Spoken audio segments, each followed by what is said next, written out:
29 원칙을 습관화하라. 당신이 마음속에 항상 새겨둘 원칙을 찾아내면 수천 개의 종목이 눈앞에 있다 해도 당신이 소화할 수 있는 투자 대상에만 집중할 수 있다. 당신의 투자 지침을 한번 종이 위에 적어보라. 자, 예를 들면 PER 50 이상은 거들떠보지 않는다. 매수할 때 일주일은 고민하고 생각해본다. 뭐 이런 식으로 하나하나 써내려가는 거죠. 그리고 써내려가다가 중복되는 건 삭제하고 나머지 엑기스만 남기면 그게 자신의 투자 지침이 되는 겁니다. 그러면 아무리 어려운 상황이 닥쳐도 믿음을 잃지 않을 것이다. 자, 여러분들, 이 팁이 정말 좋은 팁입니다. 저 역시 저의 인생 지침과 투자 지침을 스케치북에 적어서 제 방에 붙여두었습니다. 이렇게 써두고 지나칠 때마다 보면 마인드 컨트롤에 상당히 도움이 많이 됩니다. 이 원칙을 반복적으로 지켜나갈수록 점점 더 좋은 습관이 된다. 이리저리 종목을 교체하고 유행이 끝날 때 올라타는 아마추어의 오류에서 벗어날 수 있다. 반드시 명심하라. 자, 여러분들, 저자가 반드시 명심하라고 했습니다. 이러한 습관은 반드시 자신의 투자 전략이어야 하며 당신에게 적합해야 한다. 어느 가수든 자기 노래를 가장 잘 부르는 법이다. 자, 물론 여러분들 자신의 투자 전략이어야 한다고 말은 했지만 최초의 투자 전략은 결국 남의 것을 가져와야 합니다. 남의 것을 베끼는 걸 절대 부끄러워하지 마세요. 그리고 베꼈다고 해도 자기가 하는 순간 똑같이 실현이 안 돼요. 그러면서 자신만의 투자 전략이 생기는 겁니다. 자, 어떤 가수든 자기 노래를 가장 잘 부르는 법인데요. 이 가수가 노래를 잘 부르기까지는 다른 가수의 노래를 부르면서 연습을 했겠죠? 그리고 나서 자기 노래를 만들어서 부르는 겁니다. 그런 노래가 가장 잘 부르는 노래라는 거죠. 30. 리스크를 받아들이는 자세. 투자자가 자기 자신에게 물어봐야 할 가장 핵심적인 질문은 나는 리스크를 어떻게 받아들이는가다. 이에 대한 대답은 만 12세가 지나면 거의 바뀌지 않는다. 저자는 리스크를 스스로 어떻게 정의하는지에 대해서는 구체적으로 언급하지 않았습니다. 하지만 저는 오히려 구체적으로 언급하지 않는 게 더 낫다고 생각합니다. 여러분들이 곰곰이 생각해 보십시오. 내가 차갑게 다룰 돈의 양은 얼마나 될 것인가를요. 저는 제 영상에서 이렇게 말씀드리기도 했습니다. 자신이 지금 당장 기부할 수 있는 돈이 차갑게 다룰 수 있는 돈의 양이다. 자신이 지금 당장 쓰레기통에 버릴 수 있는 돈의 양이 당신이 감당할 수 있는 리스크의 양이다라고요. 이것은 단지 저의 생각일 뿐이고요. 여러분들의 생각을 자극할 저의 생각인 것이죠. 여러분들이 생각하는 자신이 감당할 수 있는 리스크가 궁금하네요. 31. 참호 속에서 터득한 가르침. 투자 철학만 잘 지켜나간다면 그때그때 유행을 쫓는 데서 야기되는 어려움을 충분히 피할 수 있다. 1961년 기업 공개, IPO의 붐이 일어났다. 미래성장 기업을 부풀릴 대로 부풀린 기업들이 우후죽순처럼 주식시장에 새로 상장됐고 예전 가격보다 훨씬 높은 프리미엄이 붙어서 거래됐다. 자, 여러분들 이게 최근 이야기죠. 정말 전례 없는 IPO, 기업 상장, 공모주 엄청나게 새로 상장됐죠. 많은 사람들이 눈에 불을 켜고 한 주라도 받으려고 달려들고 있습니다. 지금도 그런 것 같더라고요. 주가 리스크는 아예 무시되었다. 이처럼 뜨거운 시장은 절대 오래 지속될 수 없다. 1962년 짧지만 아주 급격한 조정을 겪었다. 그때 상장됐던 기업들 가운데 상당수가 사라졌지만 그나마 살아남은 기업들도 주가 폭락을 면치 못했다. 1968년 또 한 차례 기업 공개 바람이 몰아닥쳤고 이 바람은 1970년대 약세장으로 꺾였다. 기업 공개의 붐은 늘 강세장의 막바지에 휘몰아친다. 기업 공개의 잔치가 허망하게 끝나버리자 투자자들은 오로지 대형 성장주만 찾게 됐다. 모두가 대형 성장주로 몰려들자 이들 주식의 PER이 75배까지 치솟았다. 모두가 리스크가 낮고 안전해 보이는 고배당 우량주에 몰렸다. 나는 합리적인 가격에 성장주가 시야에 들어올 때까지 숨죽인 채로 있었으므로 IPO 주식이 굉음을 낼 때도 대형 우량주가 천문학적인 PER로 거래될 때도 비켜갈 수 있었다. 덕분에 약세장이 찾아왔을 때 나는 아직도 살아남은 좋은 주식을 헐값에 대량으로 매수할 수 있었다. 32. 뜨거운 가슴과 차가운 머리. 여러분들은 감정 변화가 심한 외과 의사에게 수술을 받고 싶지 않을 것이다. 주식 투자도 마찬가지이다. 냉정하고 객관적인 투자자는 약세장에서도 패닉에 휩쓸리지 않으며 강세장의 열기에서도 회의적인 시각을 유지한다. 이들은 자신의 실수를 기꺼이 받아들이고 재빨리 손절매에 나선다. 피터 린치는 이렇게 말했다. 내가 펀드업계에서 20년간 일하면서 자신있게 이야기할 수 있는 것은 보통 사람들도 자신의 머리를 3%만 쓰면 월스트리트의 평균적인 전문가들과 비교해서 더 낫지는 않더라도 그 정도 괜찮은 주식은 고를 수 있다. 즉 저자는 누구나 차가운 머리를 가지고 대중들과 반대로 행동할 수 있는 아이디어, 생각을 해낼 수만 있다면 괜찮은 수익률을 맛볼 수 있다고 강조하고 있습니다. 여기에 충분한 노력과 심사숙고를 더한다면 그 이상의 훌륭한 성과도 거둘 수 있겠죠. 33. 트렌드 포착하기.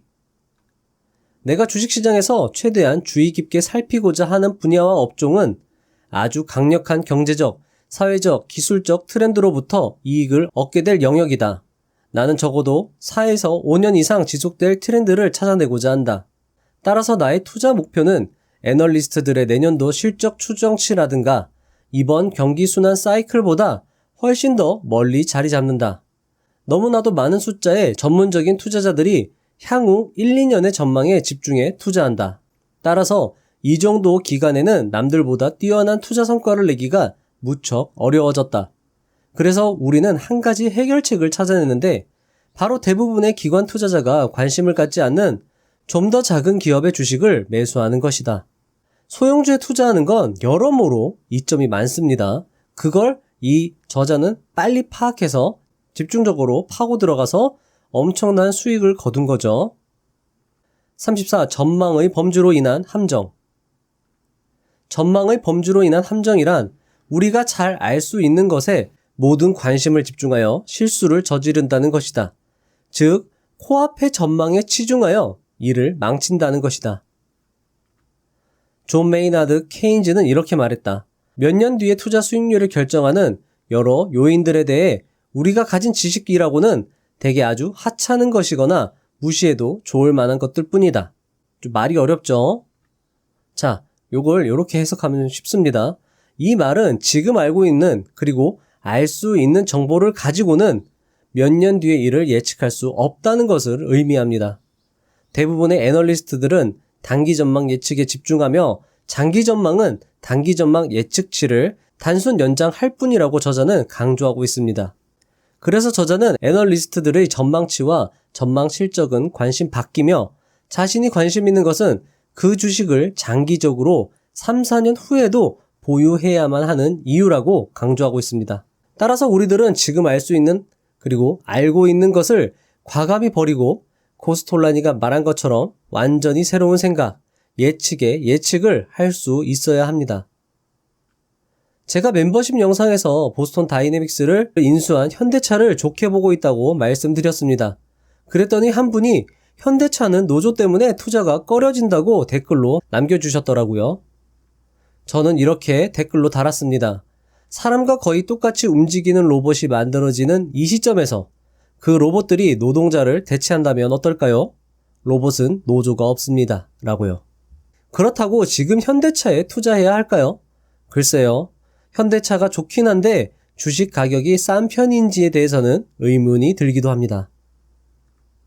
상상의 나래를 펼치는 것, 말도 안 되는 상상을 해보는 것, 그 상상과 생각을 끊임없이 되풀이하는 것, 투자자의 시선으로 모든 것에 관심을 갖는 것, 스스로 질문을 던지고 다른 사람들에게 질문을 던지고 그 과정에서 스스로의 확신, 신념, 철학을 갖는 것, 그것이 정말 중요하다고 생각됩니다. 여러분들은 어떻게 생각하시나요? 궁금합니다. 35. 수정구술을 통해 미래를 내다보다. 셜록 홈즈는 그의 친구 왓슨에게 이렇게 말한다. 자네는 보기만 할 뿐 관찰하지 않는다네. 자, 여기서 제가 요거를 조금 더 다르게 한번 말해봤는데요. 자네는 보기만 할 뿐 본 것에 대해 생각하진 않네. 자, 요렇게도 한번 해석해 볼 수 있고요. 자, 이 말이 정말 중요한 말인데 하나씩 제가 한번 뜯어봤어요. 이 관찰. 관찰이라는 거는 네이버 어학사전에 보면 주의 깊게 살핌이라는 단어인데요. 자, 다시 여기서 주의라는 사전적 의미를 찾아보면 마음에 새겨둔다는 겁니다. 따라서 자네는 보기만 할 뿐 주의 깊게 마음에 새겨둘 정도로 주의 깊게 살피지 않는다네 라고 다시 해석할 수 있는 거죠. 자, 이렇게 중요한 좋은 말들은 하나씩 뜯어서 보는 것도 중요합니다. 자, 계속하겠습니다. 투자자라면 반드시 관찰하는 마음가짐이 몸에 배야 하고 다양한 독서와 경험을 통해 트렌드를 찾아내는 습관을 길러야 한다. 가령 신문에서 어떤 직종에 구인구직이 몰려있다는 기사를 알게 되면 경제의 어느 부분이 지금 화랑기를 구가하고 있으며 이것이 투자 기회를 어떻게 열어줄 수 있는지를 생각해 봐야 한다. 저 역시 커뮤니티 글에 깻잎 가격이 950원에서 1,500원으로 올랐다는 것에서 투자 기회를 찾았다고 말씀드린 적이 있습니다. 투자자의 눈과 시선을 갖는다는 것은 단지 보기만 하지 말고 관찰하고 생각하라는 것이라고 생각됩니다. 자, 이런 느낌이죠? 왜? 진짜? 무슨 일이야? 이런 식으로 계속 어떤 사건, 어떤 현상에 대해서 의문점을 제기하는 것입니다. 어떤 트렌드가 뜨고 있는지는 생활주의에서 얼마든지 발견할 수 있으며 이것에 통달하게 된다면 여러분들은 큰 돈을 벌 수 있을 것이다. 현명한 투자자는 개별적으로 벌어지는 하나하나의 사건들을 일반화할 수 있도록 스스로 단련해야 한다. 그리고 마음속으로 끊임없이 일반화 훈련을 해야 한다. 자, 이것도 아까 말씀드린 이것이죠. 깻잎 가격 올랐다고 물가가 올라가고 있는 것 같다고 어머니가 말씀을 해주셨고, 저는 그날 주위를 둘러보면서 정말 그 물가가 올라간 게 맞는가 하는 근거들을 수집했습니다. 그랬더니 몰랐던 게 저게 보이더라고요. 일단 제가 자주 가는 고등어집 가게에 고등어 가격이 올라갔습니다.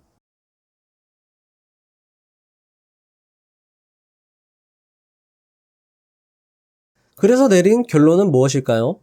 물가가 올라가고 있는 게 맞구나. 이게 틀려도 좋고 맞아도 좋습니다. 이렇게 해보는 게 정말 중요한 겁니다.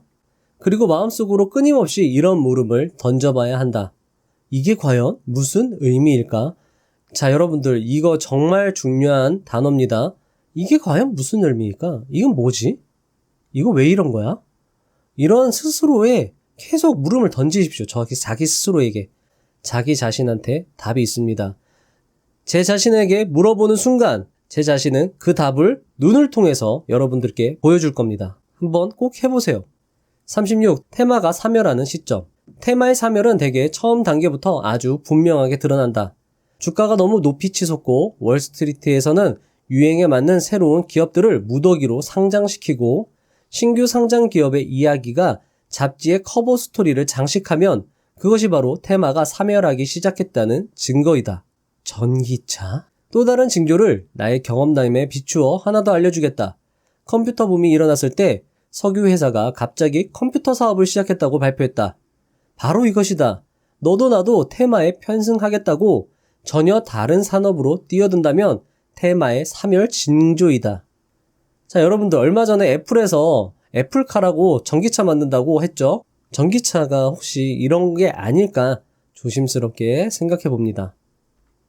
나는 이 발표를 듣고 바로 컴퓨터 관련 회사의 주식을 일부 팔았다. 나중에 보니 그때 더 많이 팔았어야 했다. 37. 틈새 시장에서의 독점적 지위. 틈새 시장에서 독점적 지위를 이용해 가장 성공한 사례는 아마도 오토바이 제조업체 할리 데이비슨일 것이다. 할리는 미국에서 살아남은 유일한 오토바이 제조업체이다. 할리 매니아는 전 세계에 퍼져 있다. 코카콜라가 최고의 브랜드로 손꼽히는 것은 사실이지만 할리 데이비슨처럼 고객들이 자신의 몸에 문신까지 새기고 다니지는 않는다. 따라서 어쩌면 할리 데이비슨은 코카콜라를 뛰어넘는 최고의 브랜드일 것이다. 38. 생산자가 아니라 사용자에 주목하라. 나는 신기술을 개발하는 업체, 가령 컴퓨터나 반도체 칩을 직접 생산하는 기업에 투자하지 않는다. 왜냐하면 그것을 생산하는 업체보다 그것을 사용하는 업체가 훨씬 더 성공했기 때문이다. 신기술은 위험하다. 특히 컴퓨터와 반도체 분야에서 더 그렇다. 획기적인 신기술이 나오면 기존 제품은 금방 사양길에 접어들고 가격은 매년 급격하게 떨어진다. 그래서 나는 반도체 기업에 투자하지 않지만 휴대폰 기업에 이미 상당한 금액을 투자해 꽤 높은 수익률을 올렸다. 자, 예전에 제가 삼성전자는 결국 애플의 하청업체일 수 있다고 말씀을 드렸습니다. 구글이 반도체를 만들지 않지만 그것을 토대로 정보 생태계를 장악하고 있는 것도 저자가 말하는 것의 예시라고 볼 수 있겠네요. 저자는 반도체 기업에서 필요로 하는 천재적인 두뇌에 비하면 텔레비전 방송국에서 일하는 직원들은 평범한 인재에 불과할지도 모르지만 반도체 기업과 방송국, 미디어 기업의 이익률을 비교해보면 현실 세계에서는 천재보다 범죄가 더 많은 돈을 벌 수 있다는 사실을 확인할 수 있다고 강조하고 있습니다. 즉, 반도체 기업에서 일하는 개발자들은 수재들이지만 치열한 경쟁 속에서 살아남아야 하며 결국 다른 천재에 의해 대체되어지는 것이죠. 영원한 천재는 없습니다. 39. 투자 아이디어는 어디에서 오는가? 피터 린치와 워렌 버핏이 강조했던 것처럼 소비자의 입장에서 보면 훌륭한 기업들을 얼마든지 발굴할 수 있다고 저자는 강조하고 있습니다. 자, 소비자의 입장, 아까 말씀을 드렸죠? 어떤 제품을 사보고 그 제품을 그냥 보고 넘어가는 게 아닙니다. 이 제품이 마음에 들었으면 주의 깊게 관찰해보는 거죠. 그리고 생각을 해보는 겁니다. 이건 어디 회사에서 만든 거지? 이 회사의 CEO는 누구지? 이 회사의 재무 건전성은 어떻지? 이 회사의 향후 전망은 어떨까? 스스로 계속 질문을 던지는 거죠. 스타벅스 매장에서 줄을 서서 커피를 마시는 도중에, 아내가 좋아하는 제품에서, 부모님이 자주 이용하는 여행사 등에서 우리는 투자 아이디어를 찾을 수 있습니다. 40. 내가 매수하는 기업이 갖춰야 하는 3가지 지지대. 1. 성장 잠재력이 뛰어나다. 2. 재무 건전성이 우수하다. 3. 내재 가치가 빼어나야 한다. 재무 건전성과 내재 가치는 부자의사원 매뉴얼의 체크리스트와 적정 주가로 어느 정도 커버가 될 것입니다. 따라서 여러분들이 집중해야 할 것은 성장 잠재력을 무한한 상상력과 생각, 추론으로 확인해야 하며 1에서 3번을 모두 종합하여 통찰을 이끌어내야 한다는 것이죠. 자, 이 말들이 요 3가지가 어려워 보이지만 하나하나 하다 보면 감이 옵니다. 뭐든지 하다 보면 되는 법이니까요. 여러분들 어렵다고 생각하지 마시고 할 수 있는 것부터, 자, 부자의사원 매뉴얼 만드는 거 쉽잖아요. 이런 것부터 하나씩 해보시기를 추천드리겠습니다. 41. 체스 프로그램이 주는 교훈. 사람을 이길 수 있는 체스 프로그램을 만드는 것은 불가능하다. 왜냐하면 체스에서는 앞으로 일어날 8수나 10수를 미리 내다봐야 하므로 이 천문학적인 경우의 수를 모두 프로그램으로 계산할 수 없기 때문이다. 그래서 체스는 프로그램으로 만드는 것이 아닌 컴퓨터가 스스로 최선의 수를 판단하도록 스스로 학습하는 방법을 채용한다. 여기서 우리는 유용한 교훈 2가지를 얻을 수 있다. 첫 번째, 투자자는 스스로 학습하는 규칙을 배워야 한다는 점이다. 즉, 기업 규모가 작으면서 순이익이 계속 성장하고 있고 PER이 낮은 주식을 사야 한다. 두 번째는 스스로 학습하는 규칙을 배워서 실제로 투자의 세계에 활용할 줄 아는 사람이 최고의 투자자가 될 것이라는 점이다. 자, 여러분들 책도 마찬가지입니다. 읽지만 말고 실제 활용을 해보시는 게 중요합니다. 42. 언제 매도할 것인가? 당신이 제대로 주식을 매수했다면 그 매수에 이유가 있을 것이다. 만약 그 이유가 잘못된 것일 수 있다는 판단이 들면 이제 다른 정당한 이유를 찾아내서 그 주식을 계속 보유하든가 아니면 당신의 입장을 바꿀지 여부를 결정해야 한다. 그래서 나는 주식을 매수할 때 반드시 매수 이유를 써놓는다. 자, 여러분들 주가가 꽤 올랐을 때 매도하는 결정은 참 어렵죠? 저자는 매도의 기준을 자신의 경험과 PER로 쉽게 설명하고 있는데요. 한번 들어보시죠. 나는 인터내셔널 게임 테크놀로지가 PER 8에서 11대에 매수하였다. 그리고 이 회사의 PER은 40배까지 치솟았다. 나는 여기서 팔았다. PER 40이라는 것은 이 회사가 눈이 휘둥그레질 정도의 성공 가도를 계속 달려야 겨우 투자자들에게 그저 그런 수준의 수익을 올려줄 수 있다는 말이다. 따라서 나의 원칙에서는 PER 40을 명백한 매도 신호로 보았다. 누군가는 이렇게 말할지도 모른다. 순이익 성장률이 연간 25% 수준만 되면 PER 40은 문제되지 않는다고 말이다. 하지만 비록 몇 년 동안 이렇게 높은 순이익 성장률을 유지하는 것은 어느 기업이든 정말 어려운 일이다. 장기적으로 보면 이런 성장률을 달성하는 기업은 없다고 해도 과언이 아니다. 내가 매도하고 그 회사의 PER은 어떻게 되었을까? PER이 40을 넘어 50, 60까지 올랐을까? 아니다. 주식시장이 약세장으로 접어들자 해당 기업의 PER은 15까지 떨어졌다. 자, 여러분들 지금까지 한 내용들이 이해하기 어려우시면 하나만 기억해 주세요. PER이 너무 높은 수준이면 거들떠도 보지 말아야 합니다.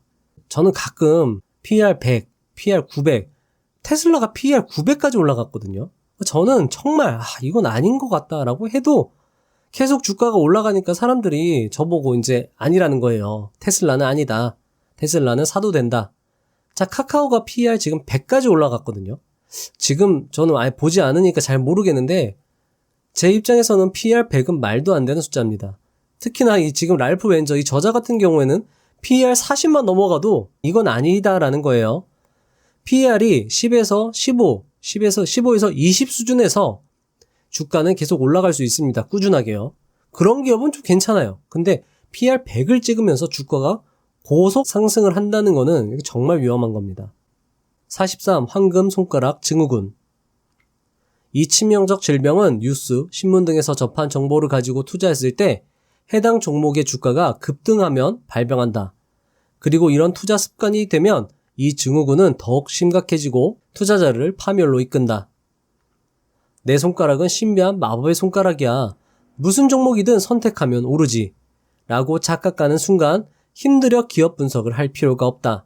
나의 직감은 타고난 천부적인 것이라고 생각한다. 강세장이 이어질수록 황금 손가락 증후군 환자는 급격히 늘어난다. 이 질병의 말로는 파산이다. 44.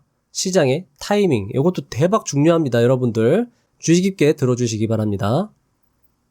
프로 투자자인 내 동료들의 비밀을 한 가지 알려주겠다. 함부로 발설하면 안 되지만 사실 많은 투자자들이 이런 비밀스러운 습관을 가지고 있다. 그들은 인터뷰를 할 때마다 한결같이 정색하며 주식시장이 어떻게 될지 예측하는 것은 쓸데없는 일일 뿐이며 우리는 시장이 가는 방향에 별로 신경 쓰지 않는다고 말한다는 것이다. 그리고 꼭 뒤에 덧붙인다. 우리가 관심을 가지고 있는 것은 기업입니다. 라고. 그러나 그들은 그렇지 않다. 그들 역시 시장의 타이밍을 재며 주식시장의 분위기에 상당히 집중하는 편이다.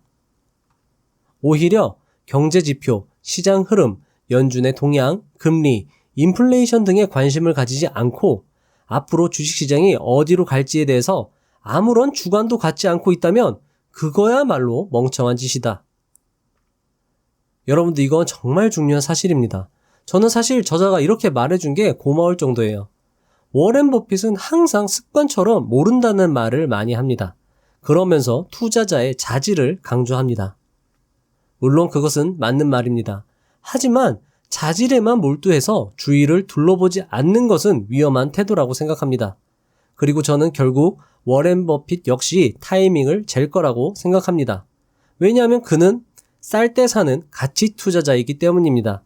제가 영상 초입에도 말씀을 드렸죠. 워렌 버핏이 지금이 투자를 시작할 때라고 말을 했습니다.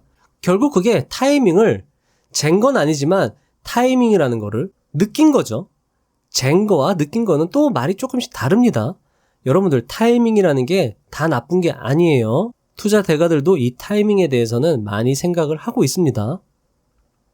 저자 역시 자신도 별반 다를 게 없다고 고백합니다. 자신 역시 인터뷰에서 시장은 올라가거나 내려가거나 둘 중 하나라고 말한다고 하는데요. 그렇게 말하고 나서 책상 앞에 돌아와서는 매수 매도의 타이밍을 주관적으로 결정한다고 하였습니다. 즉 예측과 확신은 틀리는 경우가 많고 상당히 쓸데없는 지심에 틀림없지만 그럼에도 불구하고 반드시 해야 하는 필수 작업이라고 저자는 강조하고 있습니다. 45 마법에 걸린 강세장.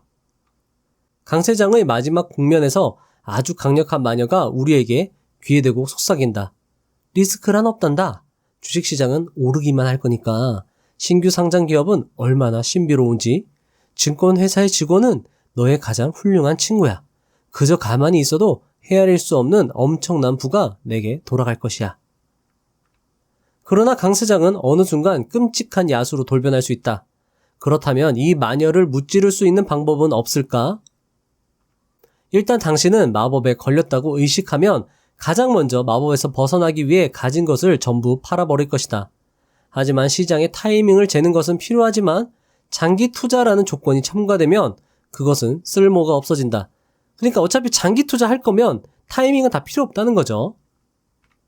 말도 안 되는 강세장. 고평가 상태는 몇 년이나 더 지속될 수 있다. 강세장은 얼마든지 연장될 수 있다. 시장을 바라보면서 신경과민 증세에 빠져들 때 가장 확실한 처방책은 장기 투자자처럼 생각하는 것이다. 46. 타이밍을 재는 것이 왜 쓸데없는 짓일까? 일단 시장의 타이밍을 재는 투자자가 부딪히는 가장 큰 어려움은 일단 주식시장에서 다 팔고 빠져나온 다음에 언제 다시 들어갈 것인지를 결정할 때다. 시장의 타이밍을 재려면 결국 한 번이 아니라 두 번의 정확한 판단을 내려야 한다. 내가 옳았고 너희들은 틀렸어 라고 말하는 것은 정말이지 위험한 항변이다. 자, 근데 이건 아닌 것 같아요. 이건 저자가 했던 말이랑은 또 다릅니다. 저자는 분명히 군중과 또 다른 바깥에서 바라봐야 한다. 너희들은 다 틀렸어. 내가 맞아. 라고 얘기하는 게 큰 수익을 올릴 수 있는 조건이라고 얘기를 했죠. 하지만 이 방법은 위험하다고 했습니다. 하지만 여러분들, 위험함은 우리 투자자가 인정하고 받아들여야 할 가치인 것이죠. 자, 따라서 주식 투자에서 위험하다라는 얘기는 부정의 의미가 아니라는 거예요. 위험하다고 해서 다 나쁜 말이 아닙니다. 정말이지 위험한 항변이다를 나쁜 말이라고 해석하면 안 돼요. 정말이지 위험한 항변이다. 이 말은 주식 투자에서는 좋은 말일 수 있습니다. 강세장에서의 투자 수익률은 아주 집중적으로 이루어진다. 즉 타이밍을 조금이라도 놓치는 순간 큰 수익 구간을 놓칠 수 있다는 것이다. 시장의 타이밍을 맞추려고 애쓰는 건 자기 자신을 불안과 초조의 깊은 늪으로 빠뜨리는 가장 손쉬운 방법이다. 자, 여러분들이 이 시점에서 혼란스러울 수 있습니다. 왜냐? 코스톨라니는 타이밍의 중요성을 강조했고 저자는 타이밍을 완전히 부정했기 때문이죠. 하지만 저는 두 의견 모두 일리가 있다고 생각합니다. 자, 여러분, 매도의 타이밍은 사실 의미가 없다 하더라도 매수의 타이밍은 분명히 의미가 있습니다. 이 이야기에 대해서는 별도의 영상을 한번 만들어서 이야기를 해드릴 건데요. 결론부터 말씀드리면 정확한 타이밍을 재는 것은 무쓸모이지만 대충 타이밍을 생각하는 것은 정말 좋은 전략인 겁니다. 47. 주식시장 대폭락의 의미. 저자는 1987년 주식시장의 폭락을 약 14페이지에 걸쳐 설명하고 있습니다. 저자는 그 당시 1년 동안 벌어놓은 수익을 단 일주일 만에 날려버렸다고 고백하고 있습니다. 일단 그는 폭락장에서 여느 기관 투자자와 마찬가지로 상당히 허둥지둥하는 모습을 보이고 있었습니다. 이 폭락장에 대응하기 위해 사고 팔기를 반복했습니다. 이 주식에서 저 주식으로 옮겨타기 바빴습니다. 이 대혼란을 겪고 나서 저자가 느낀 점은 세 가지라고 했는데요. 1. 계속 보유하는 게 좋았을 훌륭한 주식들도 있었다. 2. 내가 허둥지둥 했을 때 심각하게 고민해서 결정을 내리지 못했다. 3. 약세장에서 주식은 정말 헐값에 거래된다. 저는 이것을 보고 이런 결론을 내렸습니다. 심사숙고할 상황이 아니라면 어떠한 결정도 하지 말자. 2. 누가 봐도 약세장일 때 매수하자. 3. 충분히 심사숙고했다면 매수하고 매도하자. 여러분들은 어떤 결론을 내리셨나요? 궁금합니다. 꼭 이것에 대해 깊이 생각해보는 시간을 가지셨으면 좋겠습니다. 48. 약세장에서 느낀 점. 나는 2차례의 약세장을 경험하였다. 이 2차례 약세장이 준 교훈은 약세장은 주식 투자 비중을 늘릴 절호의 시기라는 점이다. 약세장에서의 평균 PER은 4.3에 불과했다. 더 이상 주가는 내려갈 수 없었다. 비관주의가 팽배했고 아무도 여기에 관심을 두지 않았다. 나는 시장의 타이밍을 잴 수 있다는 말을 믿지 않는다. 나는 오로지 주가가 쌀 때 매수해야 한다는 말을 믿을 뿐이다. 자, 그런데 여러분들 이게 좀 그 말이 그 말 같아요. 약간 애매합니다. 여러분들만의 행간 해석이 필요할 듯합니다. 저는 저자의 말을 이렇게 다시 쓰고 싶습니다. 나는 시장의 타이밍을 어느 정도 느낄 수 있다고 생각한다. 그리고 충분히 심사숙고 끝에 그 타이밍에 주가가 싸다면 적극적으로 매수해라. 라고요. 49. 약세장에서 느낀 점 두 번째. 내가 얻은 두 번째 교훈은 약세장에서 정말 많은 기회를 찾을 수 있으며 그때야말로 주식에 관심을 가지고 치열하게 주식 발굴을 해야 한다는 것이다. 50. 주가의 변동 속에서 경제는 발전한다. 강세장과 약세장은 반복된다. 영원한 것은 없다. 하지만 그 속에서 경제는 발전해 나간다. 문제는 결국 풀리게 마련이고 경기 후퇴는 끝을 맺는다. 경기 전반이 한동안 흔들거릴 수 있지만 기업들은 그 와중에서도 이익을 창출해 나간다. 몇 년 안에 써야 할 돈이 아니라면 주식이 최적의 투자처라고 말해주고 싶다. 마치며 저자는 독립적 사고와 건전한 회의주의를 유지하라고 조언하고 있습니다. 그리고 다음 내용을 강조하고 있습니다. 아무리 좋은 기업이라도 너무 비싼 가격을 지불하지 말 것. 두고두고 빛을 발할 테마가 있는 기업에 투자할 것. 첨단 기술을 생산하는 기업이 아닌 첨단 기술의 혜택을 입는 첨단 기술을 사용하는 기업에 투자할 것. 세계적으로 생각하고 세계적으로 투자할 것. 금방 팔 주식이 아니라 당신이 정말로 소유하고 싶은 기업의 주식에 투자할 것. 지금까지의 내용은 전혀 복잡하지 않은 내용이다. 상식과 인내심만 갖고 있으면 누구나 성공적인 투자자가 될 수 있다고 하면서 책을 마치고 있습니다. 자, 여러분들 여기까지 정말 수고하셨습니다. 이 영상 끝까지 다 보셨다고 하면 여러분들 정말 대단한 겁니다. 제가 이렇게 다시 한번 리뷰하면서 봤는데 이 책 진짜 좋은 것 같아요. 따라서 여러분들 이 책 꼭 사서 한번 정리까지 해볼 정도로 괜찮은 책이니까요. 한번 꼭 보시고요. 오늘은 여기까지 하겠습니다. 감사합니다. 부자가 되는 지름길로 저와 함께 달려가시죠.